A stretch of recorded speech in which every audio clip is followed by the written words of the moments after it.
Srimad Bhagavad Gita, Chapter 6, Dhyana Yoga.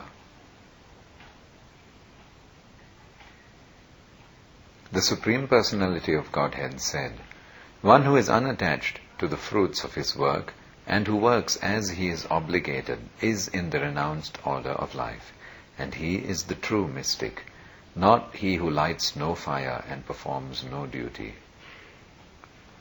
What is called renunciation you should know to be the same as yoga, or linking oneself with the Supreme, O son of Pandu.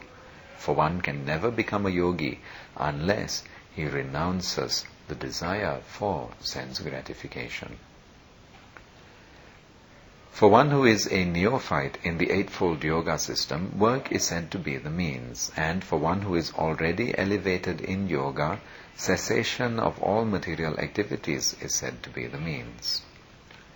A person is said to be elevated in yoga when, having renounced all material desires, he neither acts for sense gratification nor engages in fruitive activities. One must deliver himself with the help of his mind and not degrade himself. The mind is the friend of the conditioned soul and his enemy as well. For him who has conquered the mind is the best of friends. But for one who has failed to do so, his mind will remain the greatest enemy. For one who has conquered the mind, the supersoul is already reached, for he has attained tranquility. To such a man, happiness and distress, heat and cold, honor and dishonor are all the same. A person is said to be established in self-realization and is called a yogi or mystic when he is fully satisfied by virtue of acquired knowledge and realization.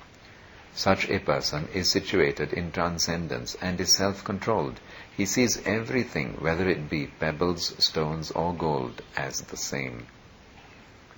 A person is considered still further advanced when he regards honest well-wishers, affectionate benefactors, the neutral, mediators, the envious, friends and enemies, the pious and the sinners, all with an equal mind. A transcendentalist should always engage his body, mind and self in relationship with the Supreme. He should live alone in a secluded place and should always carefully control his mind. He should be free from desires and feelings of possessiveness.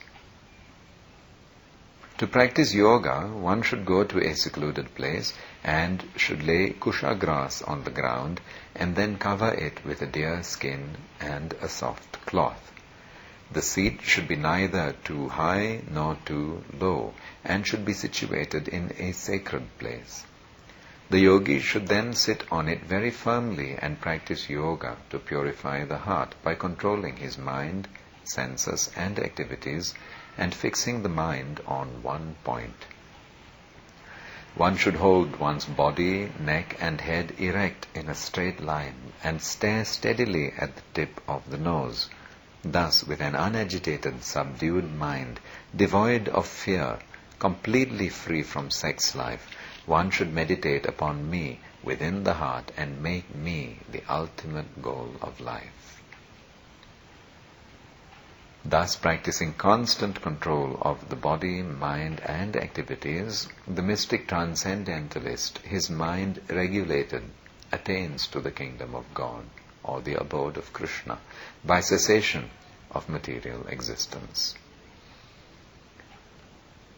There is no possibility of one's becoming a yogi, O Arjuna, if one eats too much or eats too little, sleeps too much or does not sleep enough. He who is regulated in his habits of eating, sleeping, recreation and work can mitigate all material pains by practicing the yoga system. When the yogi, by practice of yoga, disciplines his mental activities and becomes situated in transcendence, devoid of all material desires, he is said to be well established in yoga. As a lamp in a windless place does not waver, so the transcendentalist, whose mind is controlled, remains always steady in his meditation on the transcendent self. In the stage of perfection called trance or samadhi, one's mind is completely restrained from material mental activities by practice of yoga. This perfection is characterized by one's ability to see the self by the pure mind and to relish and rejoice in the self. In that joyous state, one is situated in boundless transcendental happiness, realized through transcendental senses. Established thus, one never departs from the truth, and upon gaining this, he thinks there is no greater gain. Being situated in such a position, one is never shaken, even in the midst of greatest difficulty. This indeed is actual freedom from all miseries arising from material contact. One should engage oneself in the practice of yoga with determination and faith, and not be deviated from the path. One should abandon without exception all material desires born of mental speculation, and thus control all the senses on all sides by the mind. Gradually, step by step, one should become situated in trance by means of intelligence sustained by full conviction, and thus the mind should be fixed on the self alone and should think of nothing else. From wherever the mind wanders due to its flickering and unsteady nature, one must certainly withdraw it and bring it back under the control of the self.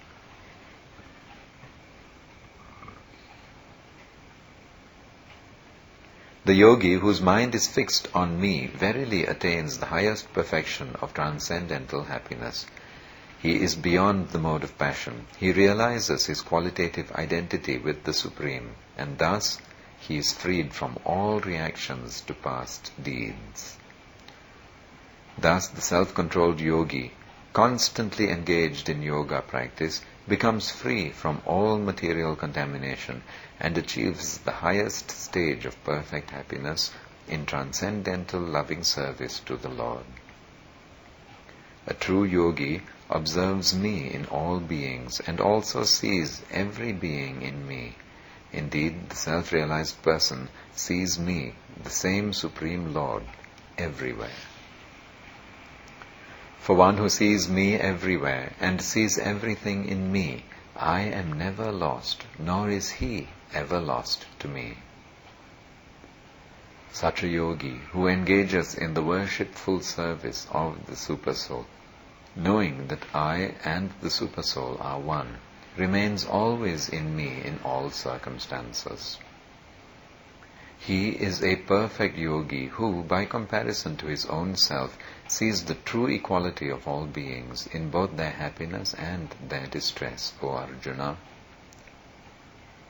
Arjuna said, O Madhusudana, the system of yoga which you have summarized appears impractical and unendurable to me, for the mind is restless and unsteady.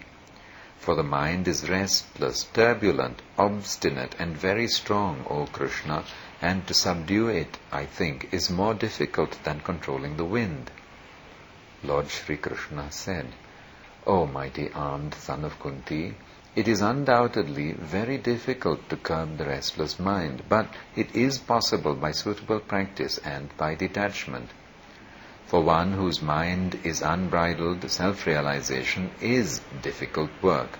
But he whose mind is controlled and who strives by appropriate means is assured of success. That is my opinion. Arjuna said, O Krishna, what is the destination of the unsuccessful transcendentalist who, in the beginning, takes to the process of self-realization with faith, but who later desists due to worldly mindedness, and thus does not attain perfection in mysticism? O mighty armed Krishna, does not such a man, who is bewildered from the path of transcendence, fall away from both spiritual and material success and perish like a riven cloud with no position in any sphere? This is my doubt, O Krishna, and I ask you to dispel it completely. But for you, no one is to be found who can destroy this doubt. The Supreme Personality of Godhead said, O son of Pritha, A transcendentalist engaged in auspicious activities does not meet with destruction either in this world or in the spiritual world. One who does good, my friend, is never overcome by evil. The unsuccessful yogi, after many years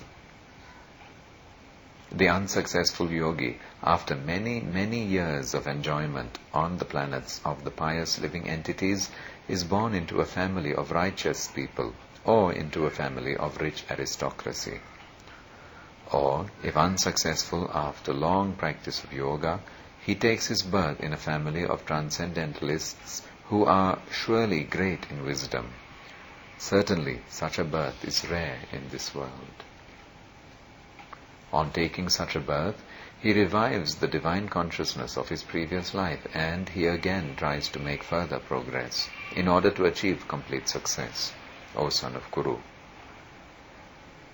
By virtue of the divine consciousness of his previous life, he automatically becomes attracted to the yogic principles, even without seeking them.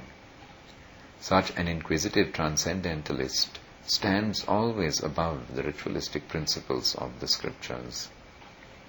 And when the yogi engages himself with sincere endeavor in making further progress, being washed of all contaminations, then ultimately, achieving perfection after many, many births of practice, he attains the supreme goal. A yogi is greater than the ascetic, greater than the empiricist, and greater than the fruitive worker. Therefore, O Arjuna, in all circumstances be a yogi.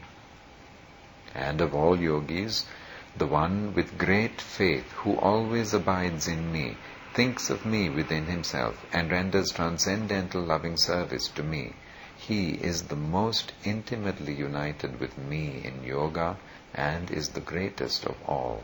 That is my opinion.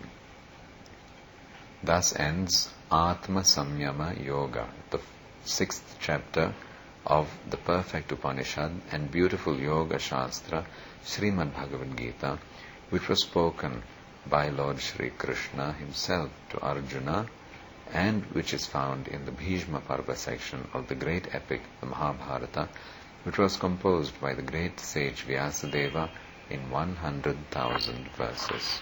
Jai Srimad Bhagavad Gita ki Jai.